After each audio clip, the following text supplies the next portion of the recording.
Hello, how's it going? Today, um, I'm going to be talking a little bit about anything, to be honest with you. I just like doing these videos to kind of empty my mind of all my thoughts, which is good, just because you kind of have to. It's like cleaning out an old fridge. There's some scary stuff in there if you don't deal with it for a while. So it's nice to just clear it out and then get some new stuff in. Last night I went with my wife, our friend, her mother, and her mother's friend to the Doobie Brothers concert. Now, this is the first time that I've been to a concert since the coronavirus hit. So it was weird to come back to all this. It's probably been about almost 3 years since I'd been to a concert. And I with my wife alone, whatever. I go to a decent amount of concerts. Um, I guess the numbers are getting fewer as I get older, just because I don't like a lot of the stuff that's coming out today. But that's it's not so much. I don't like younger people stuff. It's just that it's crap. There are a couple of good bands who are quite young, but for the most part, it's just like our tastes are not aligned. It's not because it's for young people that I kind of, poo poo it. It's just that we don't agree on what's good. So, um, and so having gone to a concert, so the Doobie Brothers, it was their 50th anniversary tour. I got this T-shirt here. Um, so let me tell you about this T-shirt. Um, it took a while to get there because it's in Camden, right on the Delaware River, and parking was a mess. It's just the streets closed down. They've got cops directing traffic. It's an absolute mess. But once we got into the venue, we actually got into our parking spot. We got into the venue, and it seemed like we're going to be in a bad way. We show up just as the band starts, and I've always been sort of a Doobie Brothers fan. I have some of their albums, particularly their older ones. And then I never really listened to them a lot. I've always listened to them regularly, but not a lot. As in, I never really like what we call binged on their albums.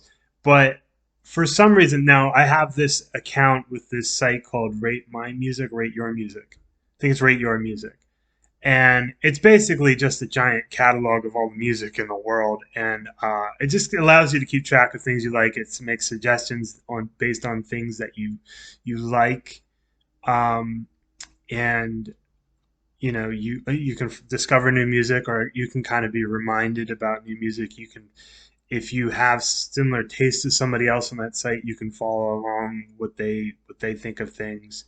You can then get in arguments about, oh, how dare you like this, blah blah blah. So uh, I started doing a deep dive, and I've been listening to a lot of music, and I usually do it by discography, which means, let's say, for example, the Doobie Brothers, I think their first album came out in the very early 70s, 1970, 1971.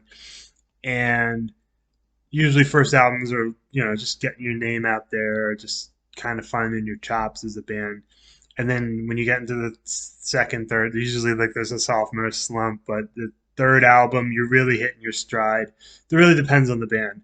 But I started listening, I listened to the whole discography, and what a similar theme I find with a lot of these bands who have had a long career is that first ones are a little rough, then the next 10 years are really good. So the 70s were really good for the Doobie Brothers, and even the early 80s. And then it's really rough again because either band members die, as is often the case uh, with bands that are associated with drugs. I mean, Doobie is in the name of the band, right? I don't know how heavy the drugs they were into were, but obviously band members come and go. They get bored with this. They want to do something else. They get in fights, so somebody gets kicked out, and obviously the music changes because you don't have the same person writing the same songs, or you don't have the same person playing the same parts, and so you get a new drummer, and he tries to put in his style, etc. So anyway, inevitably the discography you'll get, okay, I've never heard their first album, several albums, you know a lot of the music if it's a bigger band. And then after about 10 years, this is always the case. This is the case with Leonard Skinner. This is the case with 38 Special. Some of these bands, they're sort of, I wouldn't call Leonard Doobie Brothers like Southern rock, but they have a little bit of overlap with that. But like Leonard Skinner, um, you just like, it's good. And then obviously they had a sad story where half their band died. But, uh, you know, as you go on, it just gets rough. They tried to change their sound into like an 80s sort of 80s, really kind of cleaned out a lot of older bands. They just couldn't keep up with things. They tried to introduce technology and it doesn't fit their style. So anyway, I was listening to the Doobie Brothers doing this deep dive, and then like the '70s were really good, and they got a little rough in the '80s. And then I don't understand why bands put out a lot of new music, especially if you've had a long career. Nobody's dying to hear the latest Rolling Stones record. And the Doobie Brothers put in a couple, like two or three of their newer songs in an album they put out last year, which were okay. They were okay, but I mean, it's a good thing they didn't sacrifice a lot of the bigger hits to put those in.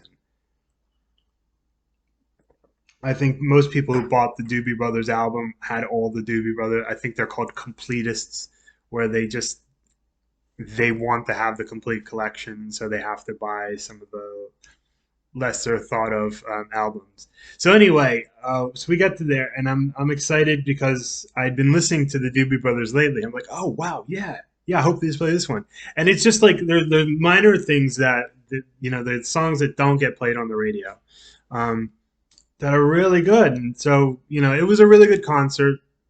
I kind of forgot about like concerts in general, how like you want to buy a beer, it's like forget about it. It's just really expensive. Some of the other concert goers can be a little annoying. Some of them can be funny. There was a guy up there just dancing. I don't even think he was drinking. He just had a cigarette. I believe it's a cigarette. This is in New Jersey, so um, marijuana is legal there. I did not participate. And the guy's just sitting around there dancing with a cigarette, and he's just like he's not smoking it. He just has a cigarette in his hand.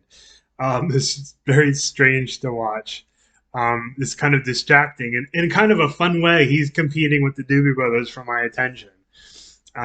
But it was a good concert. And but so I went to the the concert, like the concession stands where they're selling, like more merchandise stands, and they're selling like T-shirts for $50. $50 for a T-shirt. I just nearly, you do the spit take where you can't control what's in your mouth, and so I was just like, I'd like a T-shirt, but I just $50 is a lot. Even if I have had a job, have gotten a job, I still just don't. I can't justify spending $50 on a T-shirt. The concert didn't even cost that much, so maybe that's their way of lower ticket prices because they lower the ticket prices, but they have all these fees. The concerts was like $29 for the ticket, but there were like $20 in fees.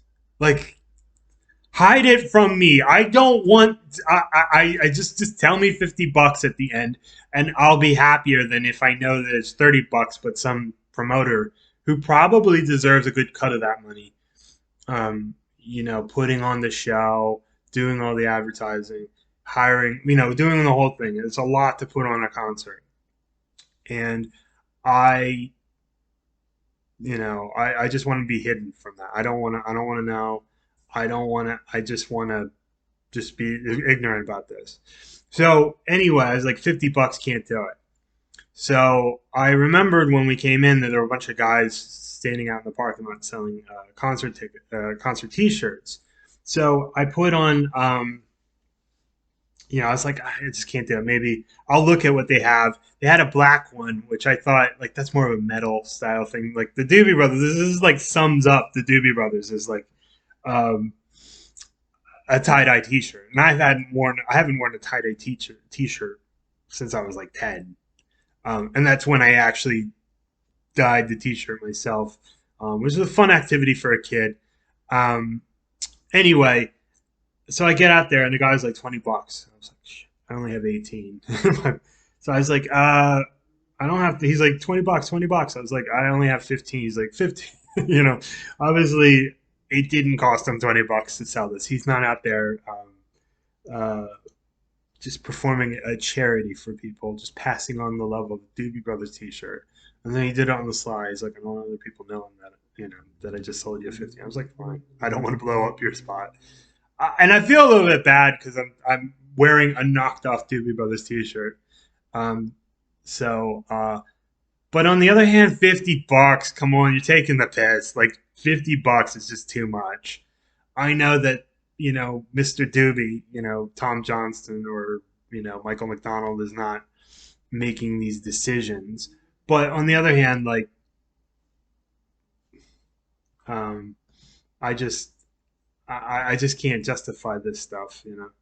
Um, so anyway, I end up 15 bucks. It was like 35 bucks. I could have bought three of these things and still saved some money. So anyway, it was fun. Um, didn't even get home that late. It was about 2 hours. It was pretty good. They played all their big hits and a few others. Um, what else is new? Oh, so like I've mentioned this in the past. I'm I have these weird bouts. I might have mentioned that my mom died earlier in the month, and it's still sad. I'm still getting not getting over. I don't think you can ever really get over. You're just moving on. Let's put it like that.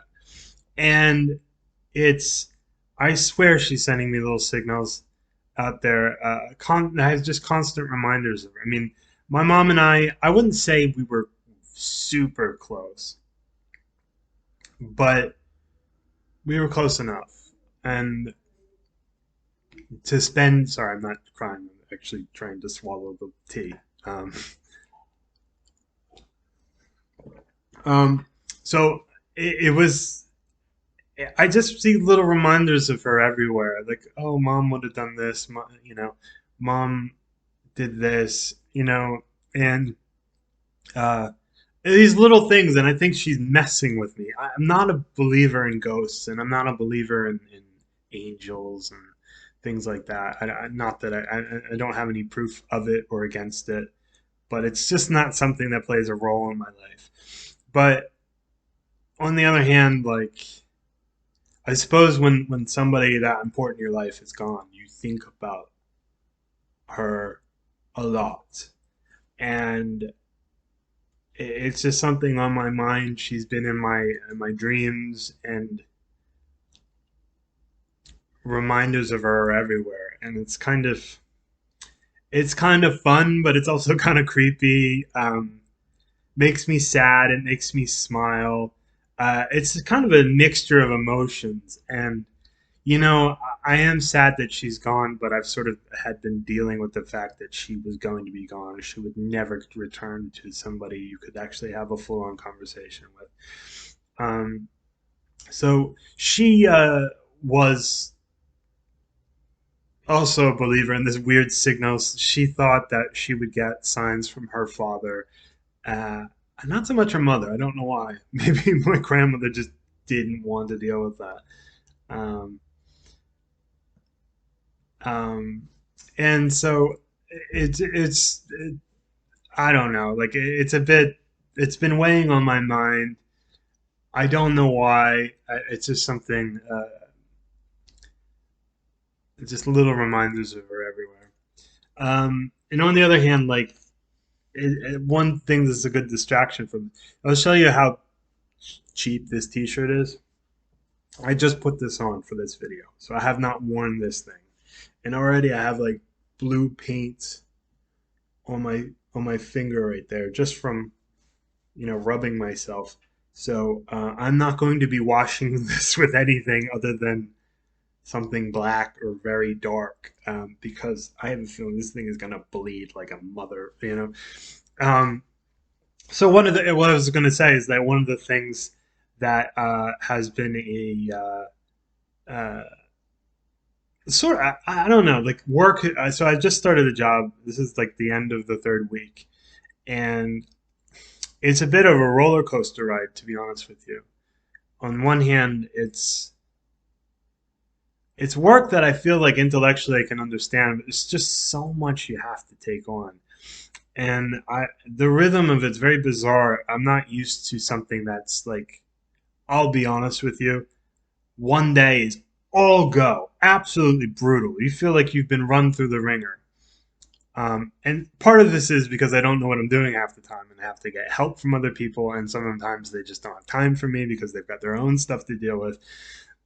And sometimes you just, if you knew what to do, it would be easy. But they have all these tools, these little, I won't bore you with the details, but it's like, I don't know how to use this.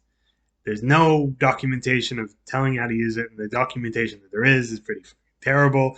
And you have to get somebody to walk you through it all in order for anything to make sense.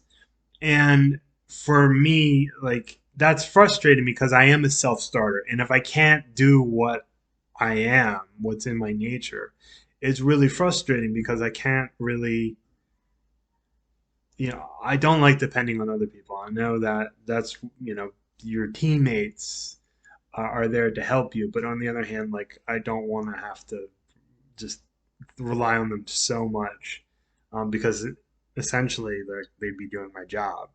On the other hand, like I know that intellectually, that. I mean, anybody who's ever had a job, especially of a more technical nature, will know that the first like 3 or 4 months of a job, you're fucking useless. Like you don't know anything. Like the first week, I didn't have permission to do anything. I mean, like technical permissions. I didn't have like computer authorization, and I had to go through the IT department, and that took forever.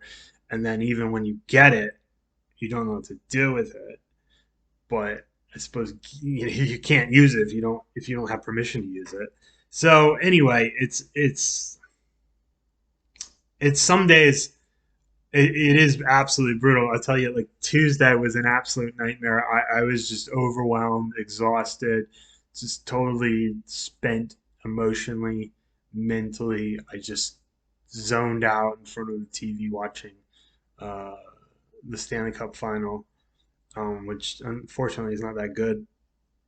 It's just an absolute beatdown. Well, not an absolute one, but it's not that good.